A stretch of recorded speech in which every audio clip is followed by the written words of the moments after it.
Donald Trump did not win a majority of the votes cast in the 2024 election. That statement from my video yesterday earned me quite a few questions in my comment section across all of my social media platforms, which made me really excited because if a lot of people across many different platforms are asking more or less the same question, it means that a lot of people have that question and that might be a good topic for a video. So no shade whatsoever to anybody who asked me this question in the comments, only thank yous, because the entire reason for my existence on social media is to have a more informed electorate. I'm here to debunk disinformation and misinformation, and I'm here to spread factual information. So let's get into it. In my video yesterday, a woman made the claim that a majority of voters who voted in the 2024 election voted for Donald Trump's agenda, to which I said, no, they didn't, because he did not win a majority of the votes cast in the 2024 election. Then, a lot of people in my comments interpreted that as me saying that Donald Trump did not win the popular vote, which is not true because A, he did, and B, that's not what I said.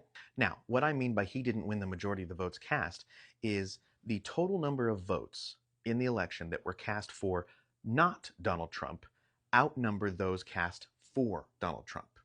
As you can see right here, Donald Trump won 49.8% of the popular vote. In order for that woman's claim to be true, that the majority of Americans who voted for Donald Trump, that number would have to be above 50%, something like 50.1%.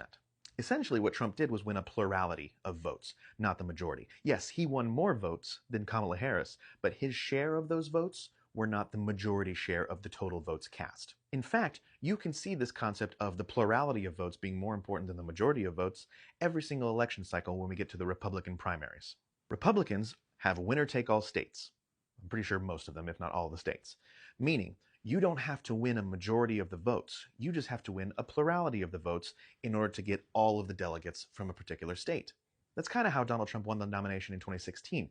There were 1.5 billion candidates running, and so he didn't need to win a majority of the votes from any state. He just needed to win more votes than the closest candidate to him, meaning he could win something like 21% of the votes if the closest candidate next to him only got 19% of the votes.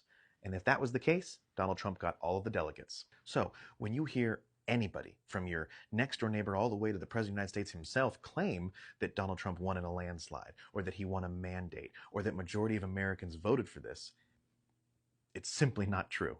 Donald Trump couldn't even win a majority of the total votes cast for the election. He just won enough.